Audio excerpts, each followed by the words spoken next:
hamjui Mungu hana imani. Ariko abakristo, Lakini Wakristo ntashobora kurekura Imana yamuhaye. hawezi kuachilia kile ambacho Mungu amempea. Ntashobora kureka kugikora. Hawezi kuacha kufanya kamwe.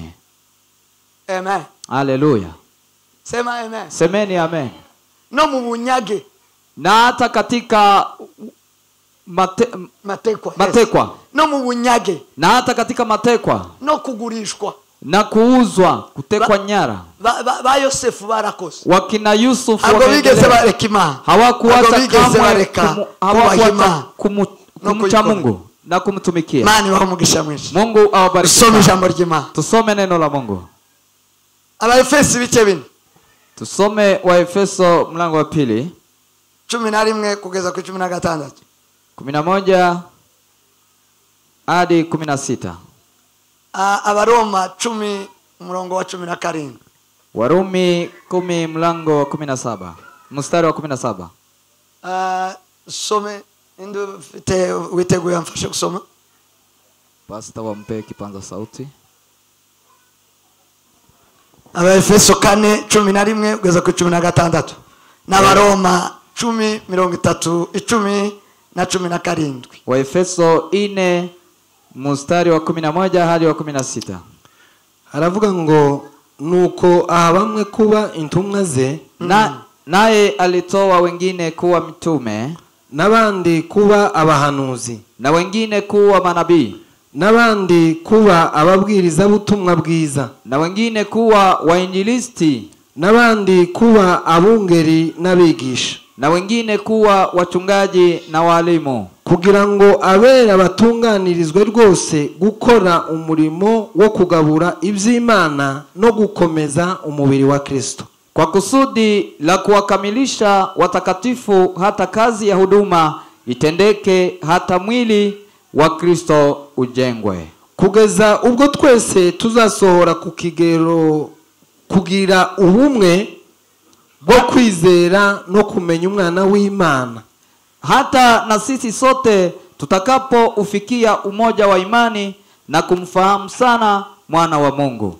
kandi kugeza ubwo tuzasohora kuba abantu bashitse bageze ku rugero rushitse rw'igihagararo ca Kristo, hata kuwa mtu mkamilifu, hata kufika kwenye cheo cha kimo cha utimilifu wa Kristo, kugira ngo tudakomeza kuba abana duteraganwa n'umuraba, ili tusiwe tena watoto wachanga tukitupwa huku na huku, tujanwa hirya no hino n'imiyaga yose n'imyigishirize n'uburiganya bw'abantu n'ubwenge bubi, na kuchukuliwa na kila upepo wa elimu kwa hila ya watu, kwa ujanja tukizifuata njia za udanganyifu n'uburyo bwinshi bwo kutuyobya.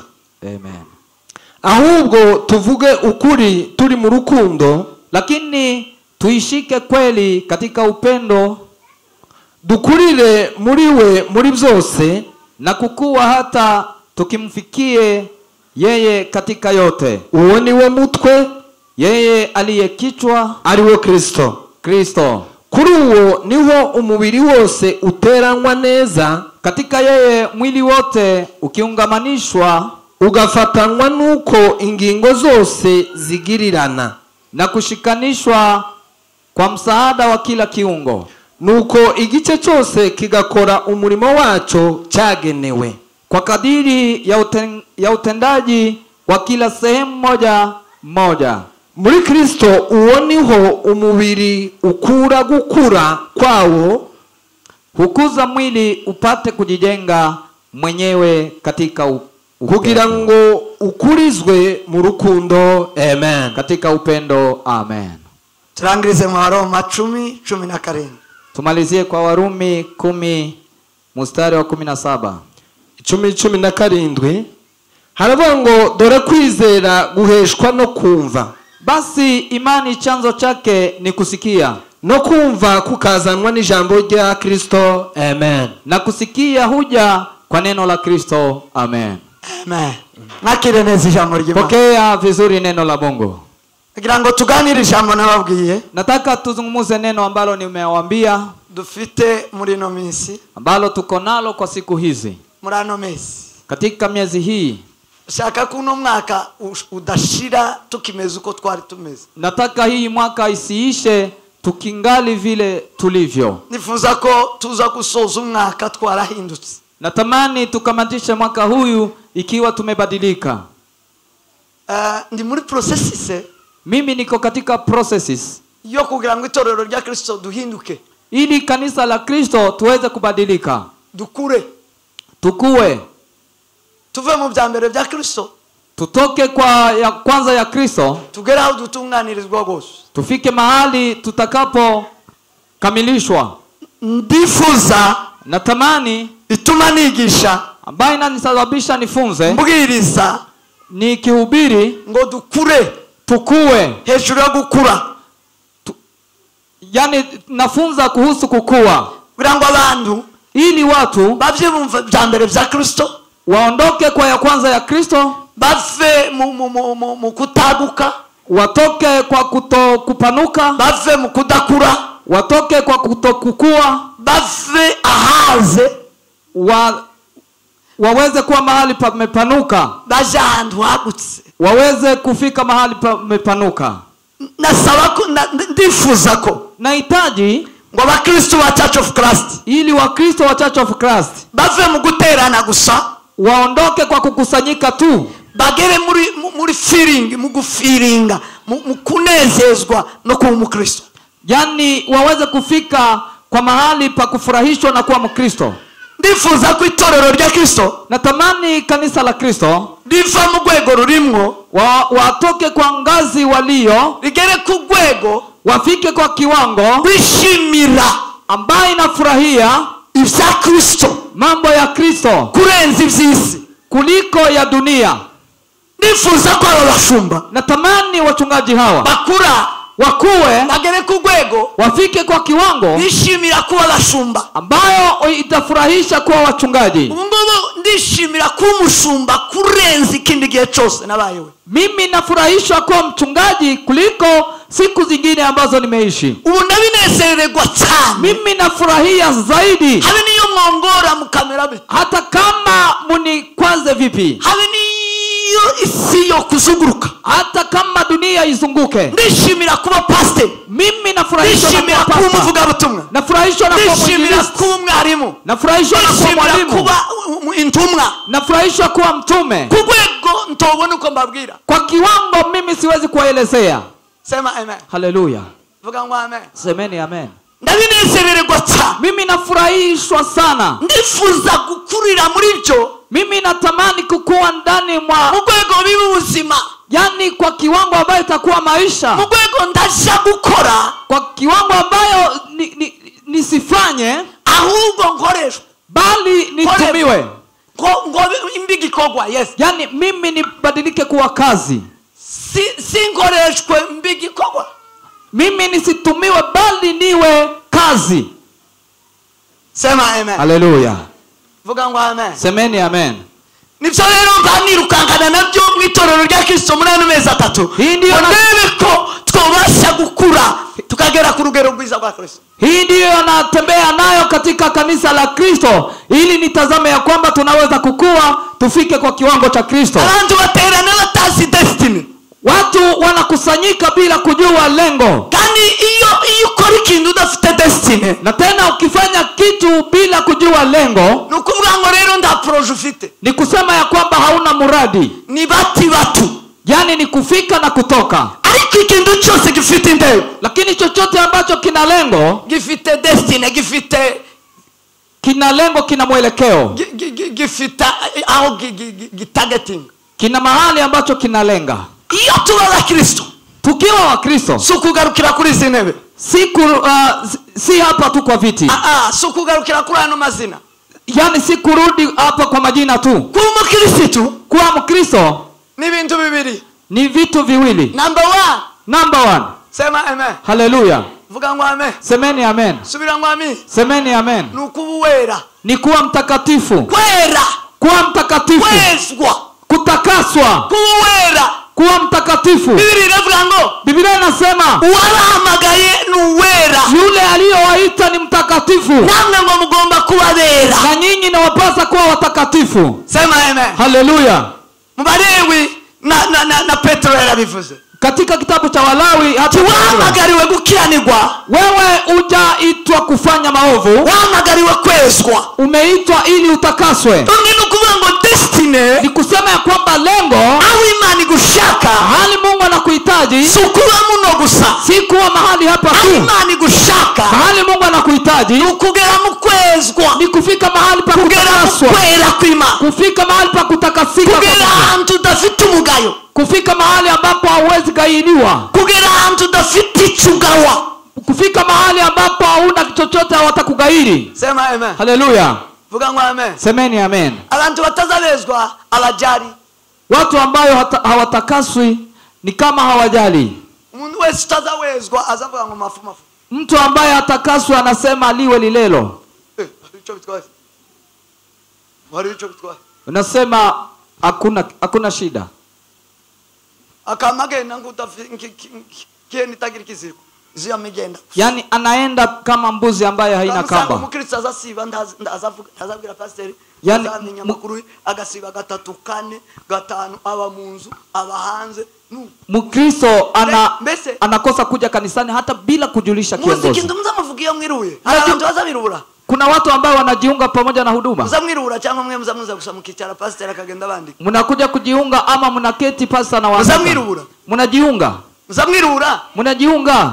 Muzamwirubura mwe mvuga. Mnajiunga mkisema nini? Nje kwifatanya.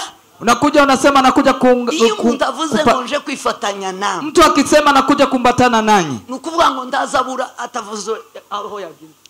Yani hawezi kosekana ili akose kujulisha kiongozi. Ukiruwo kwigendera ukushaka. Wewe si mtu wa kwenda vile ambavyo unatamani. Fatanye n'abandi. Yani umbatana na wengine. Ninja kugenda ndamuavisa. Yani nikitaka kuenda nitamwambia. Ndamubwira ngo sindio. Nitamwambia mimi si upo, simboneka, sitapatikana. Umenye kugiye gukora wenye. Jua ya kwamba utafanya kazi pamoja. Ugiye gukora ndahari. Kwa sababu utafanya bila mimi si upo. Wewe kufatanya nini? Mimi nyinyi kumbatana ni vipi? Kufatanya nini? Suko. Kumbatana si ni hivyo? Namwe nuko. Na nyinyi ni hivyo? No uzugenda. Mbona unaenda kiolela? Uzugenda. Unaenda vipi? Aba mama ni mama aravuze ngo muzosenga kwa kabiri. Wamama ikiwa mmesema mnashiriki ibada ya Tuesday. Aba mama bose umugore ugira umugabo. Wamama wote, mama ambaye ako na bwana. Umugore wese wata kila mwanamke wa Church of Christ ategerezwa kuja mu kabiri. Na kabiri anahitajika kuhudhuria ibada ya Tuesday. Utagiye mu kabiri bila kuhudhuria ibada ya Tuesday, kuri humugayo. Jua ya kwamba wamekugairi. Ufatanye bwawe bwabuze. Kumbatana na wengine imekosekana. Kandi ufatanye yo bubuze. Na tena kumbatana ukikosekana, tabumana buhari. Hakuna umungu hapo. Ubumwe yo bubuze. Umoja ukikosekana, hakuna Mungu. Imana data, Mungu Baba, Imana mwana wa, Mungu mwana wake, umwuka wa, na roho wake bigira ubumwe. Wana umoja. Yesu yigeze gusengera bigishwa. Yesu amewahi waombea wanafunzi. Yohana 17. Yohana 17. Aba mugira ubumwe kuko nanje ndi umwe na data. Akasema muwe na umoja kama vile mimi na Baba ni mmoja. Umuntu tuzura na mwene se ndi yuzuza gukiranuka kw'Imana. Mtu ambaye hana umoja na Baba yake, asa n'ijuru. Yeye hafanani na mbingu. Asa n'Imana data n'Umwana. Hafanani na Mungu Baba. Hello. Amen. Niba abagabo mwaravuze ngo muzoza mwishura rent. Ikiwa wanaume mlisema mtalipa cyangwa familia, twebwe iwacu na mafamilia ari harenti. Sisi tunafanya kwetu familia buri rugo, kwa kila boma. Goba nk'umugabo, goba nk'umugore, rube ruteka gusa. Iwe ina boma ambayo iko na mzee ama mke, bali tu ikiwe boma. Twebwe junction. Joska. Sisi huko Joska. Mundu wese aratanga. Kila mtu anatoa rent. Pesa ya rent. Tukari ya urusengero. Tunalipa kanisa. Umugabo wese, kila mzee, umuntu wese wakoze iyo commitment. Kila mtu ambaye amefanya hiyo agreement. Uri muno wese ari muri iryo sezerano. Mtu yeyote ambaye wako hapa katika agreement, usipofanya wewe umevunja umoja. Tugomba kuba hagati mu bantu. Uwezi kuwa hapo katikati. wataye umurongo. wewe umepoteza mwelekeo. Kuko Imana n'amasezerano, ubuzima bw'Imana n'amasezerano, ubuzima bw'ijuru n'amasezerano. Kwa sababu maisha ya Mungu ni agano. Hata maisha ya Mungu ni agano. Kuba mu masezerano. Ukamilifu wa Mungu ni katika agano. Yuvuye mu masezerano wagwiweho n'umugayo. Ukiondoka katika agano, hapo umegairiwa. Akwera kw'Imana kukuoneka. Hakuna utakatifu wa Mungu. Akukiranuka kukuboneka. Hakuna kuwa mwenye haki. Imana dushakira mu ikanisa. Kile Mungu anatuhitaji kanisani. Kwambara ikoti ngugorore. Si kuvaa suti. Si umubiri ngo wose wibagire. Si mwili eti umeoga. Uruwe ushiraho amavuta guhindura umubiri. Hata weke mafuta itakubadilisha ngozi. Imana gushakaho. Kile Mungu anakuhitaji ukwezwa no gukiranuka. Ni kutakaswa na kufanya mambo ya haki. Hiyo ndio destiny. Hiyo ndio lengo. Number 1. Hiyo number 1. Sema amen. Amen. Vuga ngo amen. Semeni amen. Tuweze sicyubahiro. Haleluya. Muranyumvishije? Mmenisikia? Niba usenga. Ikiwa naomba. Hiyo ndio lengo. Hilo ndilo lengo. Niba uja mu ikanisa. Ikiwa unaenda kanisani. Hiyo ndio lengo. Hiyo ndio ntego. Niba wihana. Ikiwa natubu. Hiyo ndio lengo. Hiyo ndio ntego. Hiyo ndio destiny yacu. Hiyo ndio destiny. Aho tureba aho dutumbi. Mahali tunatazama nukwera kw'Imana. Ni kutakaswa kwa Mungu. Nugukiranuka. Ni kuwa wenye haki. Sema amen. Haleluya. Tuweze sicyubahiro. Tumtukuze Bwana wa majeshi. Chakabiri. Jambo la pili. Chakabiri Imana dushaka destiny. Jambo la pili ambalo Mungu anatuhitaji kwa destiny. Nivyo tuganganira. Kwa yale ambayo tunangangania. Paulo yanditse aravuga ngo ndasiganirwa. Paulo alisema kwamba napigana nashindana yes. Nasiganirwa ndiruka. Nashindana sindeba inyuma. Mimi sitazami nyuma, ndeba imbere. Mimi natazama mbele. Ngo singira icyo Kristo adufite. Ili nipokee kile ambacho Kristo ameniwekea. Adufite bibiri nivyo nari mabwi. Ako na mambo mawili. Ni Kristo, muri Kristo harimo kwera kw'Imana. Kitu cha kwanza katika Yesu Kristo. Iyo tugezemo duhabwa kwera. Tukifika ndani mwa Yesu Kristo duhabwa kwezwa, duhabwa gukirana. Tunapewa utakatifu na amategeko kutaruko kungangana. Si ya sheria na si ya kungangana. Tuhabwa kugundu kwera kwinjira muri Kristo. Tunapewa kwa ajili ya neema ya kuingia katika Yesu Kristo. Jambo la pili. Ni kigerochi. Yani ni kiwango chake ama ngazi yake. Kufitinga umwanya we. Yani kufika katika kiwango chake. Kugera kirenge muci. Kupiga hatua kwa hatua ya Yesu Kristo. Duweze sio. Tumtukuze Bwana wa majeshi. Duweze Bwana wa mabwana mako. Haleluya. Zamuri biganza. Pandisha mikono. Asifiwe Mwokozi. Ahimidiwe Bwana wa mabwana. Vuga ngo amen. Semeni amen. Ikigero cyiza cha Kristo. Kiwango kizuri cha Kristo. Kugera mu kirenge cha Kristo. Kufika kwa hatua ya Kristo. Ni mugera kirenge mu cyanje kuko nakigeze mu cha Kristo. Paulo alisema piga hatua kwa yangu kama vile nilivyopiga hatua kwa Yesu. Icyo ndakivuga ijambo rimwe gusa. Mimi nitazungumza neno moja tu hapo. Ingaruka nzobabwira yandi. Nikirudi nitawaambia mengine. Ikirenge cha Kristo. Hatua ya Kristo. Urugero rushitse rwa Kristo. Yani mfano mzuri wa Kristo. Niki. Ni nini? Urugero rwiza rwa Kristo. Kiwango mzuri ya Kristo. Urugero rwiza rukwira rwa Kristo. Kiwango mzuri ambayo inastahili ya Kristo. Ni vyinshi ariko ndababwira kimwe. Ni mingi lakini nitawaambia moja. Nzogaruka mbabwira iby'ingenzi. Nikirudi nitawaambia mengine. Iby'ingenzi ni kabitano. Ya muhimu ni kama 5. Iyo dukora dusesengura Kristo. Yani tukifanya ufafanuzi wa kumjua Kristo. Habamwe nk'amagambo ngata. Kuna maneno kama 5. Sasa kuyibigisha. Nitakuja kuwafunza. Sema amen. Haleluya. Ibyo Paulo yavuze avuga ngo nageze kirenge mu cya Kristo. Kama vile Paulo alikuwa anasema nimepiga hatua yangu kwa Yesu kirenge canje mu. Na nyinyi pia mpige hatua zenu kwa yangu. Number 1. Urugero rwa Kristo. Kiwango cha Kristo. Kristo yaje mu isi alikuja duniani adafite benirari na rimwe ryo mu isi. Bisita murimo habe nimwe. Bila tamaa ya ulimwengu hata kidogo. Kristo yambaye umubiri. Kristo amevaa mwili. Yambara kanzu imwe. Akavaa dress moja. Akakuwa na kiatu moja. Tigeze yifuza izo mu isi hakuweza kutamani ya ulimwengu kamwe. Yesu Kristo yagize imyaka 33 n'amezi 5. Yesu Kristo amemaliza miaka 3 na miezi 6 na miezi 6 yes. Isi tigeze yinjira muri we. Yani ulimwengu haikuingia ndani mwake. Yageze ku rugero alifika mahali pa kiwango. Izo misi zose arabihinyura byose. yifuza ibyo mu ijuru. Alifika mahali ya ulimwengu yote akayagairi yote, akatamani ya mbinguni. Ubwo ni urugero rwa Kristo. Hiyo ni kiwango cha Kristo. Number 1.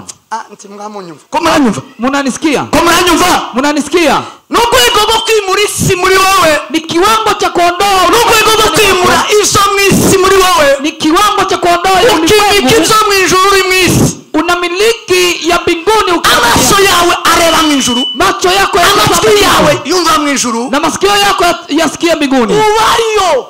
Unaishi huko. Sema amen. Semeni amen. Vuga ngo amen. Hallelujah. Paulo cyo yazavugira ngo yageze ikirenge mu cya Kristo. Kile alikuwa anasema alipiga hatua kwa Kristo. Yari umuntu ukomeye mu Baheburayo. Paulo alikuwa mtu mwenye heshima. Yari Umweburayo wa Baheburayo. Alikuwa Mwebrania wa Waebrania. Yari Mroma wa Waroma. Alikuwa Mrumi kwa Warumi. Yari umusomyi. Alikuwa msomi. Yari yarize. Alikuwa msomi. Yari afite amadruwa menshi. Alikuwa na cheo mingi. Yari umufarisayo. Alikuwa mfarisayo. Yari umunyamategeko. Alikuwa mwenye sheria. Yari umuntu utangaje ukomeye. Ni mtu wa ajabu. Icyo yakuvuze ngo yageze ikirenge mu cya Kristo. Kile alisema alipiga hatua yake kwa Yesu Kristo. Afata ibyo byose umunsi ahamagagwa. Akachukua hayo yote umunsi yitaba Kristo. Wakati alikubali Kristo. Umunsi yemera Kristo. Wakati alimkubali Yesu. Uwo munsi Yesu Kristo amutungura ari mu nzira ya Damasco. Wakati Roho wa Mungu alimujyana muri Arabia. Roho Mungu akampeleka Arabia. Yeye aza kureba indumwa.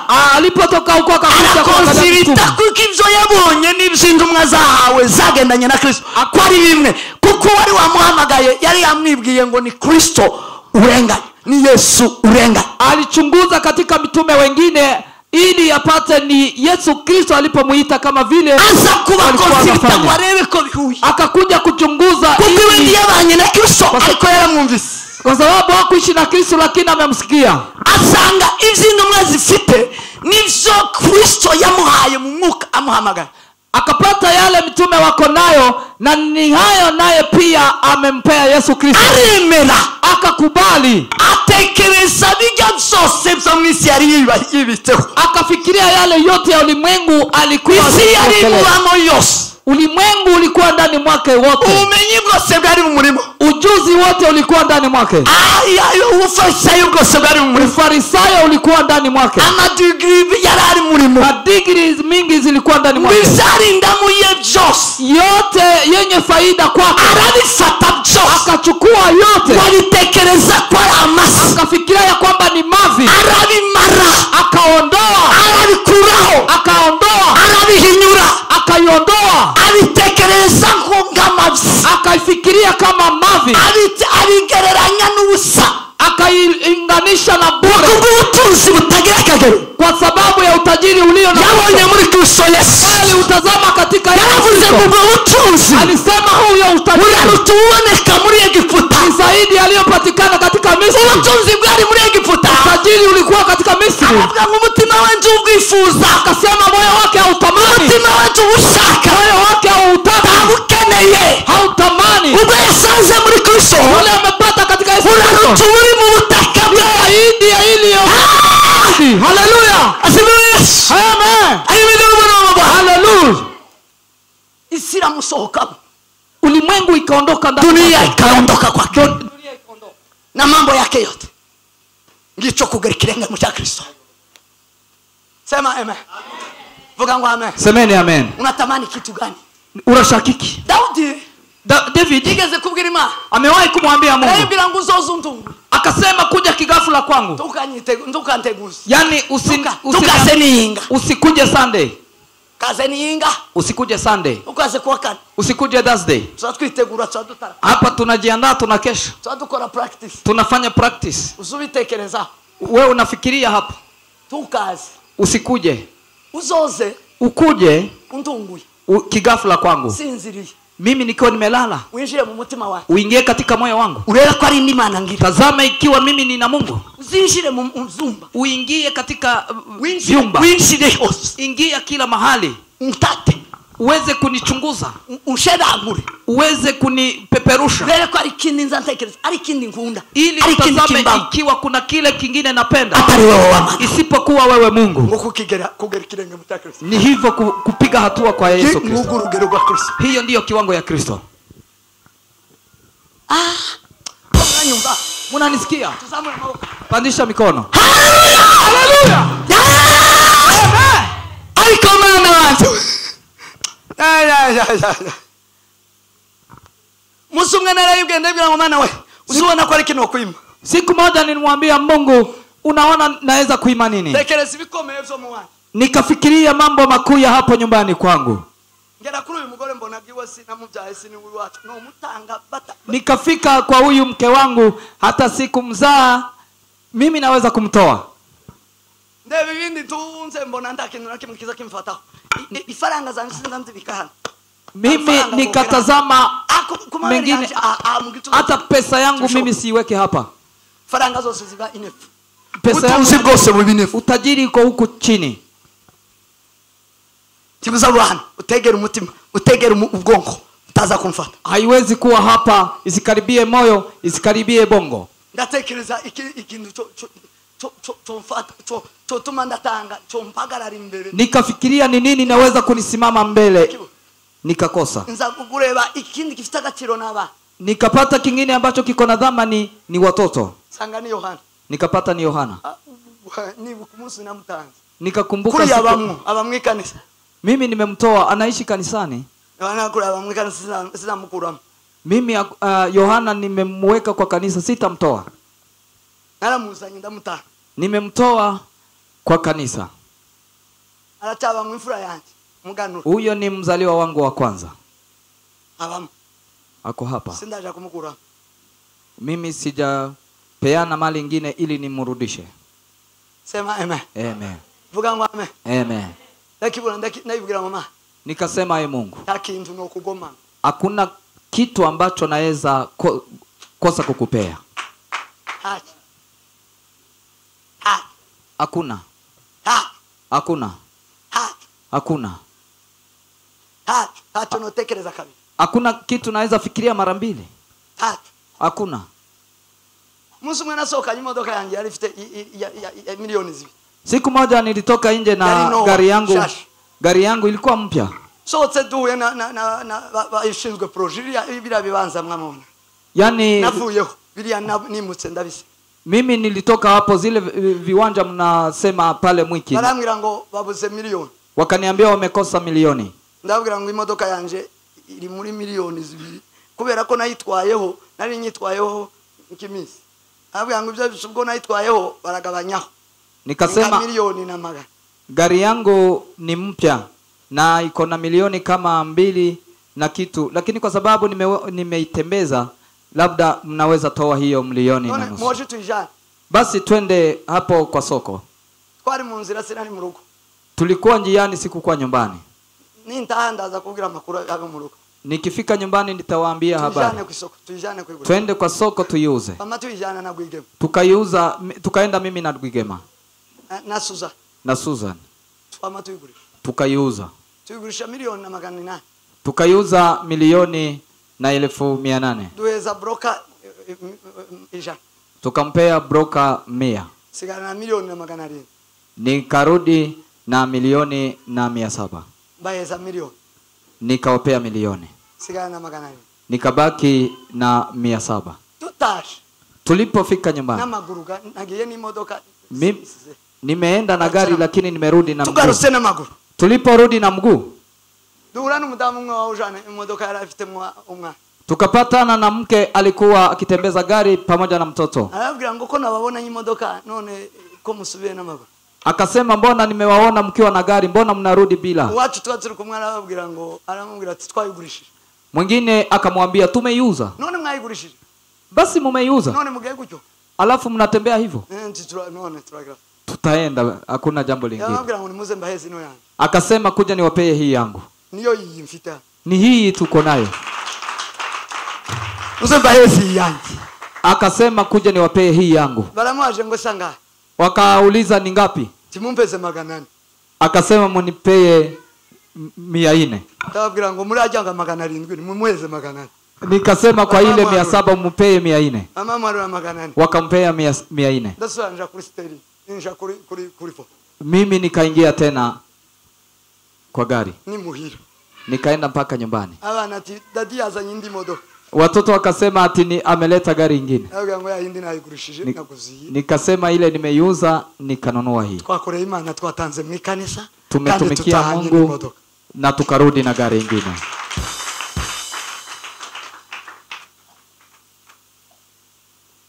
Vuga ngo amen. Semeni amen. Subira ngo amen. Semeni amen. Kugera ku rugero rwa Kristo. Kufika kwa kiwango cha Kristo ni igihe isi idafashe itari ku mutima wawe. Ni wakati dunia haiko kwa moyo wako. Ni igihe iby'isi bitaba ku mutima. Ni wakati mambo ya dunia haiko kwa moyo. Ni igihe imitima. Bilgam yararirimbye. Bilgam aliimba. Aliimba. Aramubajije. Walimuuliza ngo se uwo gusubiza mu busore wo koriki. Wakamuambia wakikuridisha kwa ujana unaweza fanya nini? Wo bwirizi. Unaweza hubiri nini? Arabira ngo ndakindi. Akasema kuna jambo lingine. Arabira ngo ndakindi yo babwira. Akasema kuna jambo lingine. Boyo babwira ngo mutumire mwiru. Anaweza kuambia mtazame mbingu mtafute Yesu. Mwizere Kristo. Muamini Kristo. Mukundi Imana gusumba gukunda Amerika. Mpende Mungu kuliko kupenda Marekani. Baramubwiye ngo abe president wa Amerika.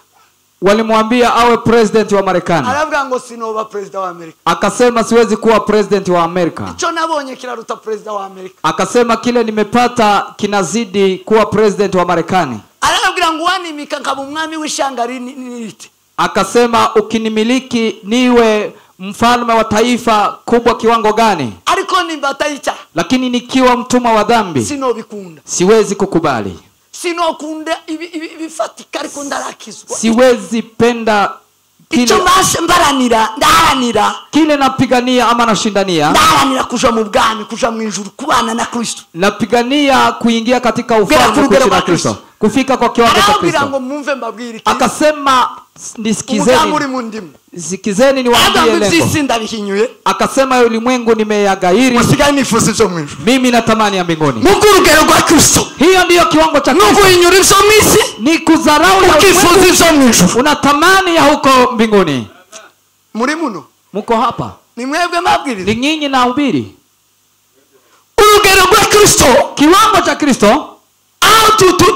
Twiruka mahali tusiganirwa, mahali tunashindana nukugira ngo tugere ni ili tufike isi dusohokamo, mahali dunia isi dushiramo, dunia bigahinyurwa ya dunia kifuzi cyo mwijuru, alafu tutamani ya mbinguni. Kifuzi cyo mwijuru Kristo yakazavuga ngo ni intumwa y'Imana. Kristo alikuwa anasema mimi ni mwana wa Mungu. Kristo yaje akora iby'Imana ishaka. Kristo alikuja kufanya mapenzi ya Mungu. Kristo yaje adictwa n'ijuru. Kristo alikuja kiongozwa na mbingu. Tamusi numwe yigeze agendera mu isi. Hakuna siku moja alitembea hapa duniani. Yategera ijuru yumvise. Alikuwa akimsikiza mbingu. Urugero rwiza rwa Kristo nshaka. Kiwango zuri ya Yesu Kristo. Nigihe mwegera ijuru. Ni wakati wa kukaribia mbingu. Ukumva inuma zaho zigugusa. Unasikia ndiwa huko. Ukazumva indirimbo zaho. Unasikia nyimbo za huko. Ukegera imyuka y'abatunganijwe. Unakaribia roho za watakatifu. Ukegera intwari zose zo kwizera. Unakaribia mashujaa wa imani. Ziri mu gituza bako ziko kifuani wa ukegeri akabari izo zurara. Unakaribia huko akabari izo zawirigwa. Unashinda huko. Akabari izo utekereza ku manywa na nijoro. Unafikiria hayo mchana na usiku. Iyo ugeze mu rugo rwawe, ukifika katika ngazi hii, uri ku kigero cyiza cha Kristo, uko katika kiwango cha Kristo. Wewe neza, wewe wote ikirenge cyawe kiri mu cha Kristo, hatua yako iko katika ya Yesu Kristo. Sema amen. Hallelujah. Winjiye mu nimero. Umeingia kabisa katika namba. Winjiye mu nimero. Umeingia katika namba. Sema amen. Semeni amen. Kila kiduwesha gukura. Kile kinatusaidia tukue. Kiduwesha gukura neza. Kile ambacho kinatupea tukue vizuri. Mu buzima busanzwe, maisha ya kawaida, imirire mibi ituma umwana adakura. Yani nutrition mirire mibi hajatuma. Yani kusipokuwapea watoto chakula cha afya inasababisha mtoto asikue. Nubu tuwafite abakristo ariye nabi. Hata tuko na wakristo ambao wamekula vibaya. Bana ni gukura. Wameshindwa kukua. Fita abakristo badakuze. Tuko na wakristo ambao hawajakuwa. Fita abakristo bana ni gukura banyangaye. Kuna wakristo ambao hawakukua. Kubera ko kwa sababu bagize imirire mibi. Wamekosa chakula cha afya. Bafashe ibitari ijambo rya Kristo. Wamechukua ambayo si ijambo ry'Imana. Wamechukua ambayo si neno la Mungu. Bituma badakura. Ikawasababisha wasikue. Ariko ndashaka kukweleka. Lakini natamani kukuonyesha. Nashaka kuguha. Nataka nikupee. Ikiguhesha gukura neza. Kile kitakapo kusaidia kukua vizuri. Gukura neza. Kukua vizuri. Kugira ibintu bitatu bigaragaza ko wakuze neza. Kuna maneno matatu ambayo inadhihirisha kwamba umekuwa vizuri. Namba 1 umuntu wakuze neza. Kitu cha kwanza mtu ambaye alikuwa vizuri. Ubuzima busanzwe. Kwa maisha ya kawaida. Ingingo zose ziri develop. Yani amahormone yiwari develop. Viungo vyake zinajidevelop. Ama zinakuwa. Umwana mtoto ufite afya ambaye ako na afya umurebera uburyo ingingo zikuru. Unamwangalia vile yani viungo vyake vinakuwa. Chagatatu. Jambo la pili. Cha mbere n'uburyo ingingo zidevelop. Cha kwanza ni vile viungo zinajidevelop. Buryo ingingo zirimo zigenda zikuru. Vile viungo vyake zinakuwa. Cha kabiri. Jambo la pili ni ukomavu, n'ugukomera. Ni ukomavu. Uburyo amagufwa yiwe makomera. Vile mifupa yake inakomaa. Uburyo ari magenda akomera. Vile anatembea akiwa mkomavu. Zangingo zirimo zikura zikarushaho gufatanya. Zile viungo vyake zinaendelea kukomaa.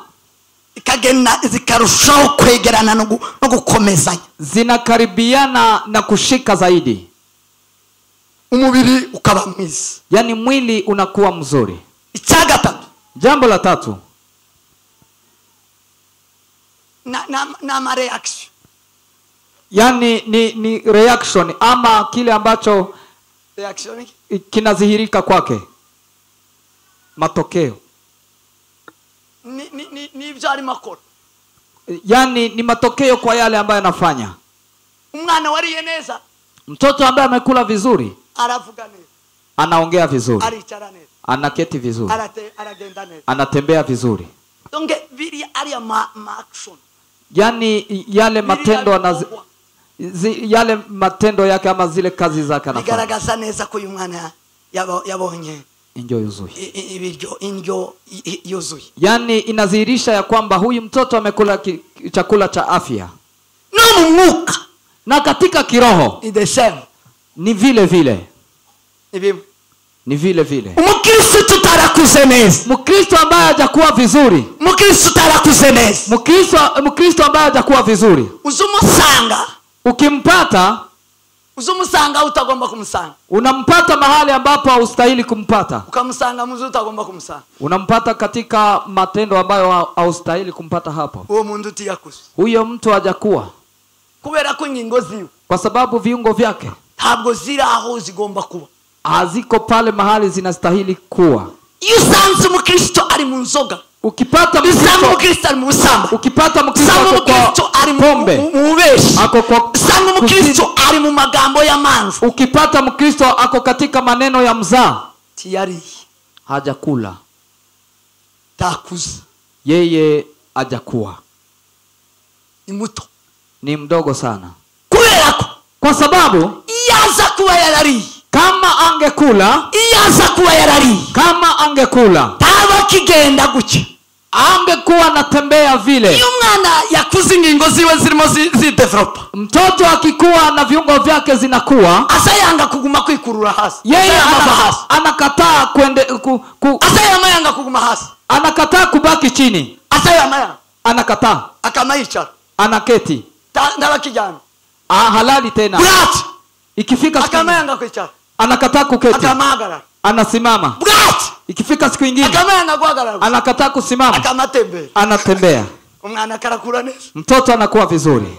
umukristo udakura neza, Kristo ambaye hakui vizuri, utari mukura neza, utarimo widevelopa neza, ambaye hakui vizuri, nukomeza kuba mu mwanda, muri takataka, ni kuendelea kudumu katika uchafu. N'umuntu uri muri takataka, Mtu ambaye ako kwa uchafu, karanga kuva muri takataka, amekataa kutoka kwa uchafu. Indya yariye, yani chakula amekula, n'indya zitamukura muri takataka, ni chakula ambaye haimuondoe hapo kwa takataka, n'indyo zitagume zitamutuma ahaguruka, ni chakula ambaye haisababishi asimame, n'indyo zidatuma avuga ngo hambiri ni hehe, hiyo ndiyo inasababisha asiondoke, n'indyo zituma dahararuka hadi, hiyo ndiyo inasababisha ngo zambi zimenichokesha, nikamgeukia Mungu. Haleluya. Akasema neno zuri, amen, la amani na faraja, amen. ya Ahimidiwe Bwana majeshi. Tuweze sicho, tumtukuze Bwana wa mabwana. Asifiwe Bwana wa mabwana. Haleluya. Ariko mwana, ya kurya neza ugakura, kukula vizuri ukaya, ni kuzarama, kufa mu rwego rumusha mu rundi, ni kuondoka kwa ngazi moja kufa mu ntambwe musha mu yindi, ni kupiga hatua ukitoka kumenya ngo hii takataka, ni kujua ya kwamba hii ni uchafu, hii ni takataka, hii ni uchafu, hii ni kuzarauliwa, hii ni kuzalauliwa, hii ni mabaya, ibi ni bibi, napaswa kuondoka, ngomba kubivamo. Biblia itubwira Biblia inatuambia Mose aje muri Egiputa. Musa alipoenda Misri, yagiye ari umwana ndavyazi, alienda akiwa mdogo, mtoto hakuwa amejua kitu. Amaze kugerayo, baada ya kufika huko, wamujanye n'umukobwa wa Farao, yule amembeba ni mchana wa Farao. Umukobwa wa Farao amujanye, mchana wa Farao alipombeba, aramubwira ngo uri umwana wanje, akasema wewe ni mtoto wangu. Akasema ni hivyo, kandi uri umukobwa, na tena wewe ni msichana, uri umwana wanje, wewe ni mtoto wangu. Okay, ni hivyo, nuko ni hivyo.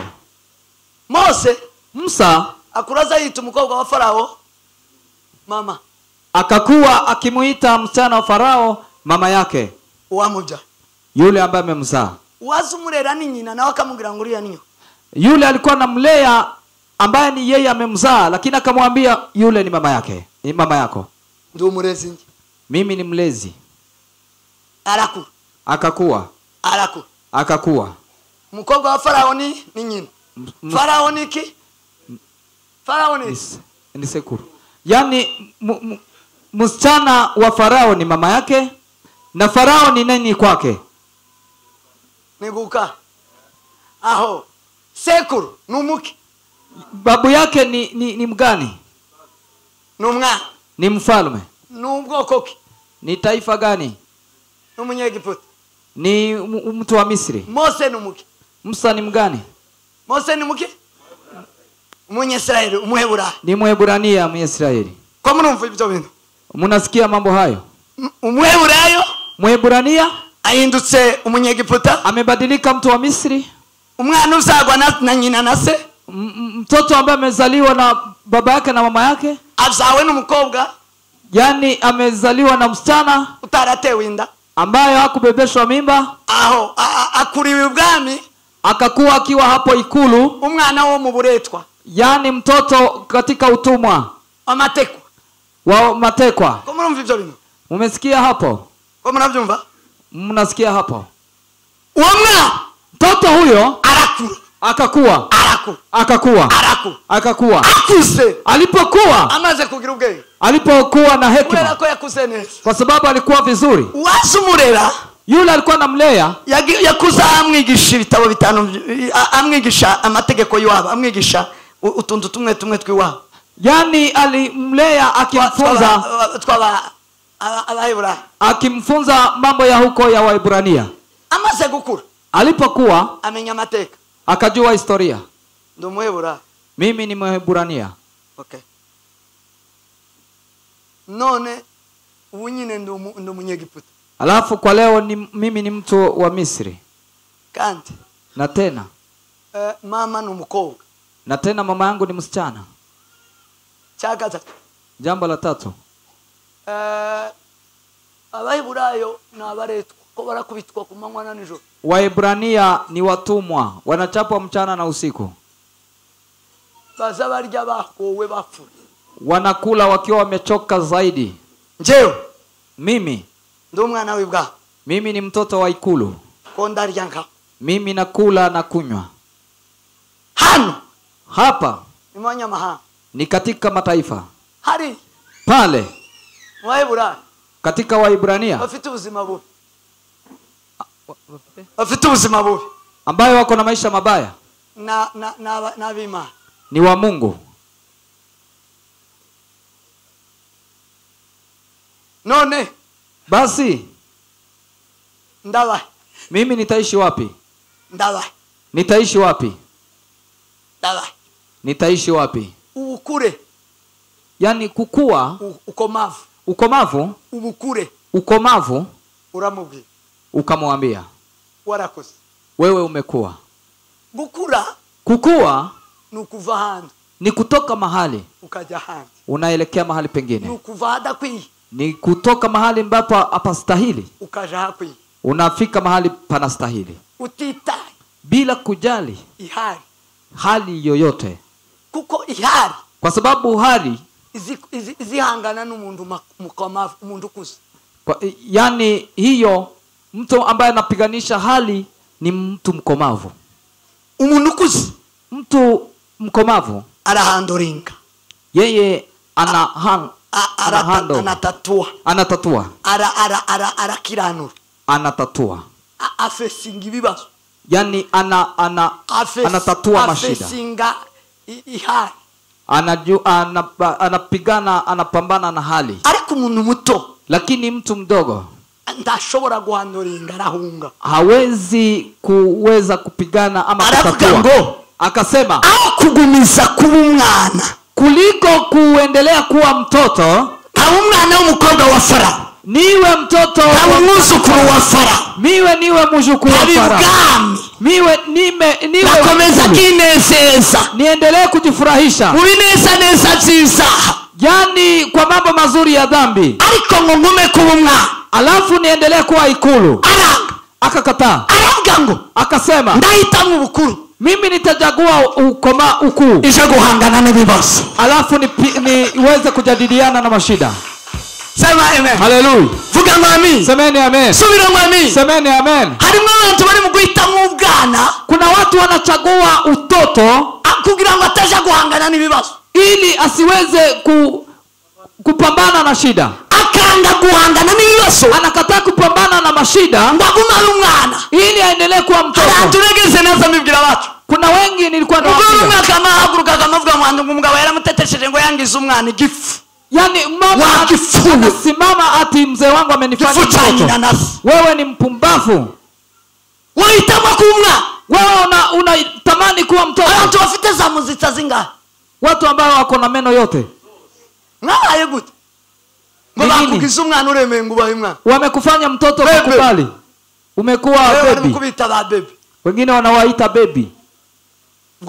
Kutokuwa mkomavu. Yani hiyo ni ukosefu wa ukomavu.